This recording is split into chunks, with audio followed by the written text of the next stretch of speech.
Gum ഗണപതയേ നമഃ. ഓം some Saraswati നമഃ. നമസ്കാരം പ്രിയരെ, ലളിതം സഹസ്രകത്തിലേക്ക് സ്നേഹപൂർവ്വം സ്വാഗതം. ശ്രീമദ് ഭഗവത്ഗീതയിലെ 2-ാം അധ്യായത്തിലെ 67-ാമത്തെ ശ്ലോകത്തോടുകൂടി നമുക്ക് തുടങ്ങാം. ഓം ശ്രീകൃഷ്ണ പരമാത്മനേ നമഃ. അഥ ശ്രീമദ് ഭഗവത്ഗീതായ സാഖ്യയോഗോ നാമ്നേ ദ്വിതീയോധ്യായേ സപ്തഷഷ്ഠിശ്ലോകഃ. ഇന്ദ്രിയാണാം ഹി ചരതാം യന്മനോനുവിധീയത്തെ തദസ്യ ഹരതി പ്രജ്ഞാം വായുർനാവമിവാംഭസി. വിഷയങ്ങളിലൂടെ ചരിക്കുന്ന ഇന്ദ്രിയങ്ങൾക്ക് ഏതൊരാളുടെ മനസ്സാണോ കീഴ്പ്പെടുന്നത്, ആ മനസ്സ് അവൻ്റെ ബുദ്ധിയെ കാറ്റ് വെള്ളത്തിലിറക്കിയ തോണിയെപ്പോലെ വലിച്ചു വലിച്ചു കൊണ്ടുപോകുകയാണ്.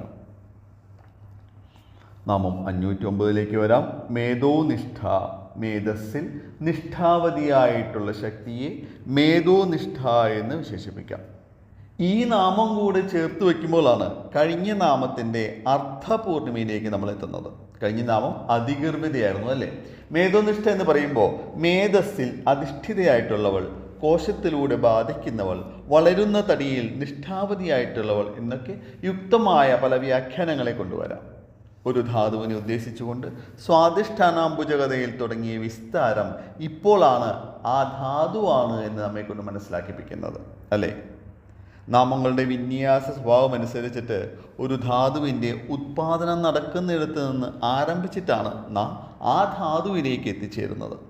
നമ്മുടെ ശരീരത്തിൻ്റെ കോശ വളർച്ച അല്ലെങ്കിൽ ഓരോ അണുവിലുമുള്ള അതിൻ്റെ രൂപാന്തരണം നാം അറിയുന്നില്ല. നാം അറിയുന്നത് എങ്ങനെയാണ്? അതിൻ്റെ പര്യവസാനത്തിലാണ്, ശരിയല്ലേ? പക്ഷേ അതിനായിട്ട് നിഷ്ഠയായിട്ടുള്ള ഒരു പ്രഭാവമുണ്ട് നമ്മുടെ ശരീരത്തിൽ. അങ്ങനെ പ്രവർത്തിക്കുന്നത് മൂലമാണ് നമ്മിൽ ആ വളർച്ച നടക്കുന്നത്. അങ്ങനെ ഒരു നിഷ്ഠ ഉണ്ടാകുമ്പോൾ മാത്രമേ അതിന് പൂർണ്ണത കൈവരുകയുള്ളൂ. ആ ഭാവത്തിനെ മേധോനിഷ്ഠ എന്ന പ്രഭാവത്താൽ സങ്കല്പിച്ചിരിക്കുകയാണ്. ഗർഭോപനിഷത്ത് പ്രകാരം ശരാശരി ഒരു മനുഷ്യ ശരീരത്തിൽ 2 നിയതം മേധസ്സുണ്ട് എന്നാണ് കണക്ക്. ചോര 100 പലം, ഹൃദയം 8 പലം, പിത്തം ഇടങ്ങഴി, കഫം 4 ഇടങ്ങഴി, ശുക്ലം നാഴി എന്നൊക്കെയാണ് കണക്കുകൾ. ഇതിൽ പലം എന്നത് ഒരളവാണ്. 90 മുതൽ 100 ഗ്രാം വരെയാണ് കേട്ടിരിക്കുന്നത്. 21 കഴഞ്ചാണ് ഒരു പലം എന്ന കണക്കാണ് പണ്ടൊക്കെ നിലവിലുണ്ടായിരുന്നത്. 4 മുതൽ 5 ഗ്രാം വരെ ആകാം ഒരു കഴഞ്ച്. നിയതം എന്നത് ഇടങ്ങഴിയാണ് എന്നാണ് പറയപ്പെടുന്നത്. പൂർണ്ണമായിട്ടുള്ള വിവരമില്ല അതിനെക്കുറിച്ച് കേട്ടോ. ഇങ്ങനെയുള്ള ശരീരത്തിൽ ജീവിതത്തിൻ്റെ ഓരോ അണുവിലും നാം എത്രമാത്രം നിഷ്ഠ പുലർത്തേണ്ടതുണ്ട് എന്നാണ് നാം ഓർമ്മിപ്പിക്കുന്നതും നാം ഓർക്കേണ്ടതും. ഈ മേധസ്സിൽ നിഷ്ഠ പുലർത്തുന്നുവെങ്കിൽ പോലും ഒരു വ്യക്തിയിൽ അഹങ്കാരം എന്നത് നശിച്ചു പോകുന്നതാണ്. എന്തെന്നാൽ മേധസ്സിൽ നിന്നാണ് മതമുണ്ടാകുന്നത്. താത്വികമായിട്ട് നോക്കുമ്പോഴോ കൊഴുപ്പ് തൊലിയുടെ 4-ാം പാളിയായിട്ടാണ് സ്ഥിതി ചെയ്യുന്നത്. അതുകൊണ്ടുകൂടെയാണ് അത് ചതുർവക്ത്രയായിട്ട് മാറിയത്. ശരീരത്തിന് സൗന്ദര്യവും സംരക്ഷണവും നൽകുന്നതിൽ കൊഴുപ്പിനുള്ള പ്രാധാന്യം എത്രമാത്രമാണെന്ന് പറയേണ്ട കാര്യമൊന്നുമില്ല അല്ലേ? മിക്കവർക്കും അറിയുന്ന കാര്യം തന്നെയാണ്. ഭക്തിയിലൂടെ നോക്കുമ്പോഴോ ഭൂമിയിൽ നിഷ്ഠയായിട്ടുള്ള ദേവി പ്രഭാവമാണ് മേധോനിഷ്ഠ എന്ന് സങ്കല്പിക്കണം. മധുകൈഡഭ നിഗ്രഹത്തിന് ശേഷം അവരുടെ മേധസ് ഈ ഭൂമിയിൽ കലരുകയാണ് ഉണ്ടായത്. അതുമൂലമാണ് ഭൂമിക്ക് മേദിനി എന്ന പര്യായം വരുവാൻ കാരണം. അവരുടെ ആ മേധസ് ഭൂമിയിൽ കലർന്നതിന് ശേഷമാണ് ദേവി ഭൂമിയിൽ ശ്രദ്ധാവതിയായിട്ട് വർത്തിക്കുവാൻ ആരംഭിച്ചത്. കാരണം അതുവരെ ഭൂമി സമുദ്രത്തിനടിയിലായിരുന്നു. അങ്ങനെ ഭൂമിയിൽ സ്ഥിതയായിട്ടുള്ള ദേവീശക്തിയെ മേധോനിഷ്ഠയായി പ്രകീർത്തിക്കുന്നു. സ്വാധിഷ്ഠാന ചക്രം വാസസ്ഥലമായിട്ടുള്ള ദേവി മേധസ്സിനെ കർമ്മമണ്ഡലമാക്കിക്കൊണ്ട് വിരാജിക്കുകയാണ്. ആ ദേവിക്കുള്ള നിവേദ്യം എന്തായിരിക്കും എന്നത് അടുത്ത നാമത്തിലൂടെ അറിയാം.